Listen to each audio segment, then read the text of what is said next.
Absolutely. I think that, last night was electric. And this was essentially his goodbye speech, right? It was an opportunity for the Democratic Party to acknowledge, in a very public way, the passing of the torch, right? President Biden was, officially in official proceedings, passing the torch to Vice President Kamala Harris as our chosen party leader for the election. And it was a very poignant speech.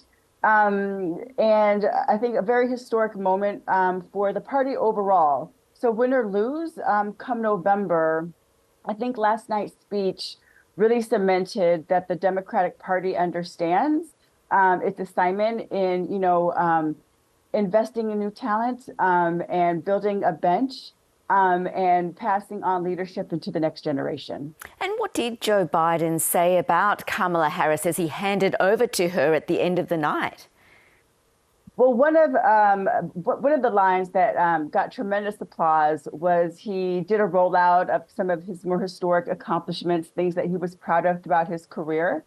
And then he ended it saying, selecting Harris as his VP was, quote, the best decision he'd ever made in his whole career. Again, really just acknowledging an amazing career, decades within government, negotiating legislation and budget, impacting millions of folks here in America. But again, solidifying that passing of the torch by selecting her as his second in line was one of his, not just one of his better decisions, but his best decision. And Nyla, her appearance wasn't quite expected on the first night, was it? What was the reaction like, and also the mood in the Chicago venue? It was absolutely not expected. And when we saw her walk out on stage, it was just electricity going through the arena as we realized that she was there. And in hindsight, it absolutely makes sense. We all knew that, President Biden was essentially saying his goodbye speech on the opening night. It would make sense that there would be some type of acknowledgement and participation of her, since she was the one who would be receiving the torch, so to speak. And again, just an amazing energy within the convention center. And really looking forward to the next couple of days as the party moves forward, both visually and literally as we move forward with our new leadership. Well, among the issues raised was abortion rights. Why do you think that was a focus on the first night of the convention?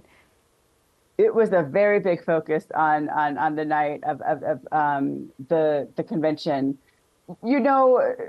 I think especially with the falling of Roe versus Wade, prior to that, there was, quite frankly, a very false sense of security here in America, thinking that Roe was untouchable.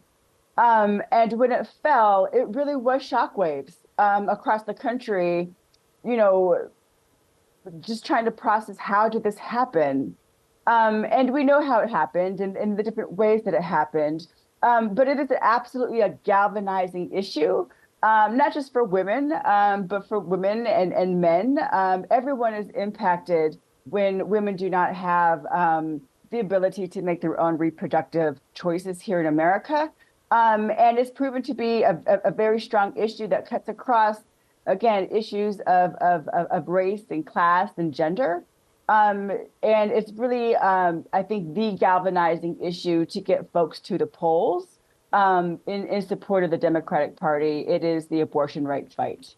And what did the Democrats say about the war in Gaza? Not too much officially, at least during the official programming of the actual convention. That's not to say that in other interviews, folks who were speaking are not addressing the issue. President Biden, I would say, was the most high profile person to acknowledge what is happening, acknowledging what is happening on both sides of both Israel and Gaza. And also AOC in her remarks touched on it very, very briefly, again, acknowledging, the need for empathy, and then quickly pivoted back to, again, her unfledged support for Vice President Kamala Harris. Well, Hillary Clinton did speak 8 years after she made history as the first woman to be a major party's presidential nominee. She also took the opportunity to take a few shots at her 2016 rival, Donald Trump. Absolutely. And as the person who had the honor of nominating Hillary at that 2016 convention, really, again, an historic moment of Hillary Clinton, who paved the way, in so many ways for not just, VP Kamala Harris, but so many women in elected position, again, gave her full support, and also had very moving remarks, again, acknowledging her own role in trying to, increase representation, and handing it off to Kamala Harris to finish the job, to finally break that glass ceiling, and absolutely got some well-placed and well-timed jabs. I would say that got a lot of cheers and applause from the convention, particularly with the chant "Lock him up." So, Nyla, what can we expect during the remainder of the convention? I think two things that stick out to me are, number one, unified messaging and party cohesion. It seems like a very short time ago, less than a month ago, the Democratic Party was very publicly fractured, right? We had folks who, wanted Biden very publicly to leave, and other folks who were fighting to have him remain the nominee. And so this week from the convention, we really want to put forward, the narrative that the Democratic Party is unified. We are, together. We want to emphasize that this is, in fact, a very competitive primary season.